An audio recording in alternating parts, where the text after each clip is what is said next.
살다 보면 이런 순간이 찾아옵니다. 유독 아껴왔던 사람과의 관계가 자연스럽게 멀어지는 경험 말입니다. 특별히 싸운 것도 아니고 누군가 잘못한 것도 없는데 말이죠. 대화는 점점 어색해지고 함께 있어도 마음은 멀어지고 만나고 돌아오는 길엔 이유를 설명하기 어려운 피로감만 남습니다. 혹시 당신도 이런 경험을 하셨나요? 내가 뭘 잘못했을까? 우리 사이에 뭔가 틀어진 걸까? 우리는 왜 예전처럼 편하지 않을까? 이런 생각들이 자꾸 들곤 합니다. 때론 그 관계를 포기해야 한다는 죄책감까지 생깁니다. 마치 우리가 그 사람을 배신한 것 같은 느낌 말이죠. 오늘은 이 복잡한 감정을 다시 해석해 보려고 합니다. 18세기의 철학자 쇼펜하우어는 놀랍도록 예리한 통찰을 남겼는데 그것이 바로 모든 생명은 수축과 확장을 반복하며 성장한다는 말입니다. 이 관점에서 우리 관계를 다시 바라보면 그 모든 것이 얼마나 자연스럽고 필연적인지 알 수 있습니다. 오늘은 함께 탐구해 보겠습니다. 왜 어떤 관계는 끝까지 남지 못하고 반드시 중간 단계에서 멀어지는지 말입니다. 그리고 그것이 실패가 아니라 성장의 신호라는 것을 함께 이해해 봅시다. 우리가 관계를 잃는 순간 가장 먼저 하는 생각이 무엇인가요? 내가 뭘 잘못했지? 자신을 탓합니다. 부족했던 점을 찾으려고 합니다. 혹은 상대방이 변했다고 생각하기도 합니다. 그렇지만 쇼펜하우어는 이 현상을 완전히 다르게 설명합니다. 쇼펜하우어는 말합니다. 성장은 본질적으로 혼자 일어난다. 이 말의 의미를 함께 풀어봅시다. 우리는 살아가면서 계속 변합니다. 겪는 경험이 쌓이고 나이가 들고 책을 읽고 실패를 겪으면서 우리의 생각은 깊어집니다. 새로운 가치관을 받아들이고 인생의 우선순위가 바뀌기도 합니다. 과거의 나보다 조금 더 깊은 사람이 되는 것입니다. 그런데 이 성장의 과정에서 뭔가 일어납니다. 바로 관계의 수축입니다.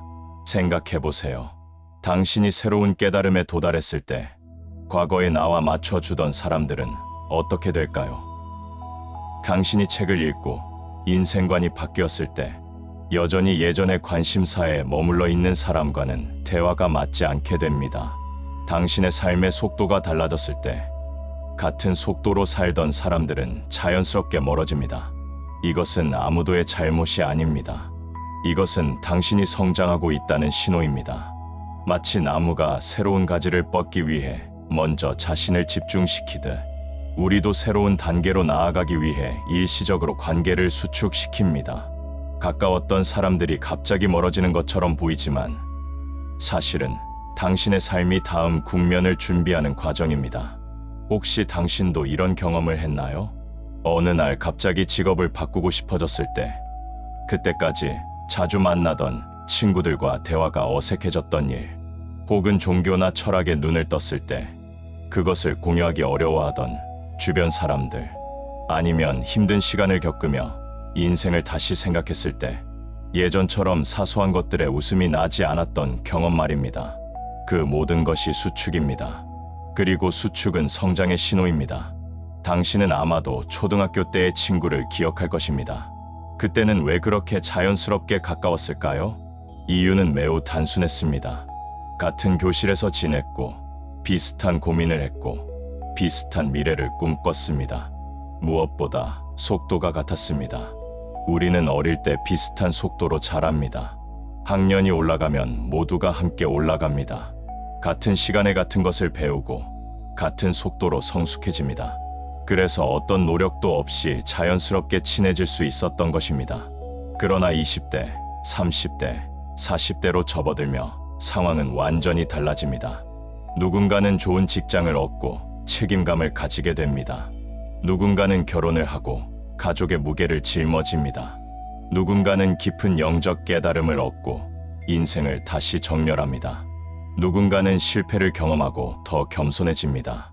반대로 누군가는 여전히 과거의 자리에 머물러 있습니다. 그것이 잘못된 것은 아니지만 속도는 분명히 달라지게 됩니다. 이때 생기는 미세한 속도의 차이가 있습니다. 처음엔 보이지 않습니다. 여전히 자주 만나고 우는 날도 웃는 날도 함께합니다. 하지만 점점 깨닫게 됩니다. 당신이 고민하는 주제와 상대방이 고민하는 주제가 다르다는 것을, 당신이 책을 읽으며 인생을 사색할 때 상대방은 여전히 사소한 것들에 집중한다는 것을, 당신이 깨달은 것들을 설명해도 잘 이해하지 못한다는 것을, 이것이 나중에는 대화의 어색함으로 드러납니다. 뭔가 할 말이 없어졌어. 함께 있어도 외로워. 이 친구가 남인 것 같아. 속도가 다르면 함께 갈 수 없습니다. 그래서 멀어지는 것입니다. 누구의 잘못도 아닙니다. 누구도 속도를 조절할 수 없습니다. 성장과 변화는 자동으로 일어나기 때문입니다. 이를 인정하는 것이 얼마나 중요한지 아세요? 우리가 관계의 멀어짐을 속도의 차이로 이해할 때 비로소 자신과 상대방을 원망하지 않을 수 있습니다. 이것은 누군가의 배신이 아니라 자연의 법칙일 뿐입니다. 쇼펜하우어는 흥미로운 표현을 썼습니다. 혼자 있는 능력은 벌이 아닌 조건이다. 이게 무슨 의미일까요? 쇼펜하우어는 인간의 고독을 부족으로 보지 않았습니다. 오히려 그것을 성장의 조건으로 봤습니다. 마치 어떤 식물이 뿌리를 내리기 위해 흙 속에서의 혼자만의 시간이 필요한 것처럼 우리의 영혼도 확장하기 위해서는 혼자만의 시간이 필수적이라는 뜻입니다. 생각해보세요. 우리가 관계 속에서만 살면 어떻게 될까요? 누군가와 맞춰주고, 공감하고, 상대방을 이해하려 애쓰고, 억지로 연결을 유지하려 힘써야 합니다. 이 모든 것이 나쁜 것은 아니지만 그 과정에서 우리는 점차 자기 자신을 잃어갑니다. 내가 무엇을 원하는지, 내가 무엇을 느끼는지, 내가 진정으로 추구해야 할 것이 무엇인지 묻는 시간이 사라집니다. 그래서 우리 인생이 다음 단계로 넘어가려고 할 때 신기하게도 관계가 먼저 떨어져 나가는 것처럼 보입니다. 이것은 우연이 아닙니다. 이것은 우리 영혼이 확장하기 위해 필요한 과정입니다. 나무가 새로 자라기 전에 먼저 겨울을 맞이하고 많은 것들을 버리듯이 우리도 인생의 새로운 시기로 나아가기 전에 그동안의 관계 중 일부를 놓아야 합니다. 이것은 상실이 아닙니다. 이것은 나를 위한 공간 확보입니다. 혹시 당신도 이런 경험을 하셨나요?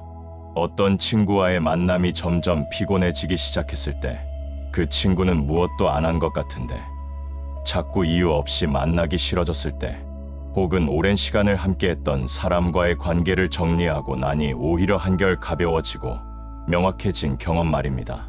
그것이 바로 당신이 혼자만의 시간을 얻기 시작했다는 신호입니다. 당신의 영혼이 다시 뿌리를 내리고 새로운 가지를 뻗을 준비를 하고 있다는 의미입니다. 많은 사람들이 이런 말을 합니다. 관계가 멀어지면 인연이 아니었던 거야. 진짜 좋은 친구라면 평생 함께 할 텐데 우리의 관계는 실패한 거야. 하지만 이것은 관계를 완전히 잘못 이해하고 있습니다. 쇼펜하우어식으로 다시 말하면 이렇습니다. 그 시기에는 반드시 필요한 인연이었다. 관계는 영원해야 한다는 생각. 이것이 우리가 느끼는 많은 죄책감의 원인입니다. 마치 모든 관계는 죽음까지 지속되어야만 성공한 것처럼 생각합니다. 하지만 생각을 바꿔봅시다. 관계는 실패하는 것이 아니라 완료되는 것입니다. 당신이 어떤 책을 읽고 마지막 페이지를 덮을 때 그 책이 쓸모 없어지는 걸까요? 아닙니다. 그 책은 당신에게 필요한 것을 이미 다 주었을 뿐입니다. 당신이 그 책에서 배워야 할 것을 다 배웠으니 이제 다음 책으로 넘어갈 시간이 된 것입니다. 관계도 마찬가지입니다. 그 사람 덕분에 당신은 어떤 시기를 통과했습니다. 어린 시절의 친구는 당신을 웃게 해주었고, 직장 동료는 당신을 함께 성장하게 했고, 옛 연인은 당신에게 사랑이 무엇인지 가르쳤습니다. 그 사람들은 당신이 필요로 했던 것을 정확히 그 시간에 주었습니다. 그 역할이 끝났을 뿐입니다. 이것을 알게 되면 얼마나 편해질까요? 관계의 종료를 더 이상 실패로 보지 않게 됩니다. 우리는 그 사람이 우리 인생의 어느 시점에서 정확히 필요했던 사람이었으며 그들이 주었던 것들이 우리를 오늘의 우리로 만들었다는 것을 감사하게 됩니다. 과거의 친구, 옛 직장 동료, 헤어진 연인들, 그들과의 관계가 완료되었다는 것을 받아들이는 것. 이것이 성인으로서 가져야 할 건강한 관계관입니다. 오래된 친구와 불편해지는 순간, 혹은 오랜 관계를 정리하는 순간, 우리는 자신도 모르는 사이에 이렇게 속삭입니다. 이제 나의 인생을 선택할 시간이다. 이 말의 의미를 깊이 이해해 보세요. 그동안 당신은 많은 관계 속에서 타협해왔습니다. 상대방을 배려하고 상대방의 속도에 맞추고 상대방을 이해하려 노력했습니다. 그것이 나쁜 것만은 아니지만 그 과정에서 당신 자신은 조금씩 뒤로 밀려났을 수도 있습니다. 하지만 관계를 떠나보낸 그 자리에 서서 당신은 비로소 문제를 마주하게 됩니다. 나는 실제로 무엇을 좋아하는가? 나는 어떤 리듬으로 살아가고 싶은가? 나는 어떤 방식으로 나 자신을 대하는 것이 건강한가? 나는 진정으로 누구인가? 이 질문들에 답할 시간이 생깁니다. 당신이 더 이상 누군가를 맞춰주지 않아도 될 때, 당신의 목소리가 얼마나 크고 분명한지 알게 됩니다. 당신이 더 이상 상대방의 기대를 충족시키지 않아도 될 때, 당신이 진정으로 추구하는 것이 무엇인지 보이기 시작합니다. 관계의 빈자리는 고통일 수 있습니다.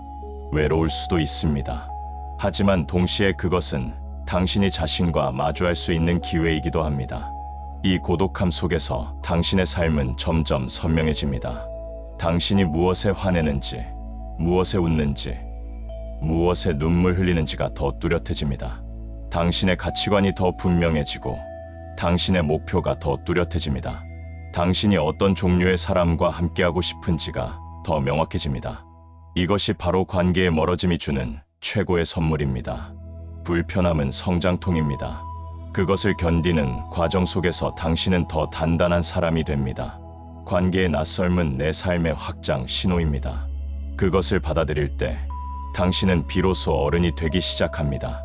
마지막 말씀, 당신이 지금 어떤 관계의 멀어짐으로 고통받고 있다면 이 말을 기억해 주세요. 당신은 혼자가 아닙니다. 이것은 당신만의 경험이 아닙니다. 모든 인간이 겪는 자연스러운 과정입니다. 쇼펜하우어가 말했듯이 우리의 인생은 수축과 확장을 반복하며 성장합니다. 지금의 고통은 당신이 축소되고 있는 것이 아니라 더 큰 무언가를 위해 당신의 영혼이 준비하고 있다는 의미입니다. 당신이 놓아야 할 관계가 있다면 그것을 놓으세요. 죄책감을 느낄 필요가 없습니다. 그것은 배신이 아니라 성장입니다. 그리고 그 빈자리 속에서 당신은 자신을 다시 발견하게 될 것입니다. 더 깊고, 더 단단하고, 더 명확한 당신 말입니다.